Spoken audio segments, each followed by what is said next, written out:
Hello and welcome. So today I'm going to show you another tool, and the tool is called MCP scan. Now, what the purpose of this tool is basically if you have MCP servers in your agentic AI infrastructure, you can quickly scan whether there are any vulnerabilities. So if you remember, the video I've done a few days ago was about like Windsurf and GitHub Copilot and Cursor, and you have these instruction files, and often these instruction files can contain prompt injections and things like this, and then it can get really ugly really quick. And so the aim of this scanner really is to scan your MCP services and to see whether there are any issues. It's super easy to perform.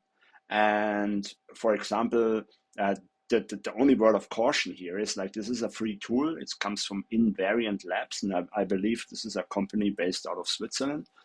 And the only issue from a data collection perspective is that they are going, so the tool is basically sending, or the scanner is basically sending out some information, not your user data. I can actually confirm this. So I looked at all the requests which are going out and stuff, but it tells them what the tool usage is or which MCP servers you're running locally. Now, this may or may not be a problem, dependent on your specific business use case, but I find this fairly comprehensive. Like what it does, it's free, and I'm going to show you a little demo. So here I have Burp Suite, and I have the Burp MCP server running. This is the only MCP server running at the moment on my machine, and I'm using Claude Desktop, right, like to interact with Burp. And what I'm going to do now is basically I'm just kicking the scan off. So you need to install the UBX tool in order to run it, but it's super easy as well. It's all described in the GitHub. And then you run this, and then basically it's going to check for certain things, right? Like, so it's checking for the MCP config on Windsurf. It's checking for the cursor config, like for the classical files, like the mcp.json and things like this.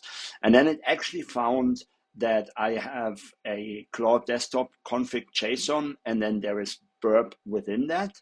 And then it does these, like all these tools which the MCP server provides, like you can see those here for the Burp MCP server, those are all verified. So those all came back clean.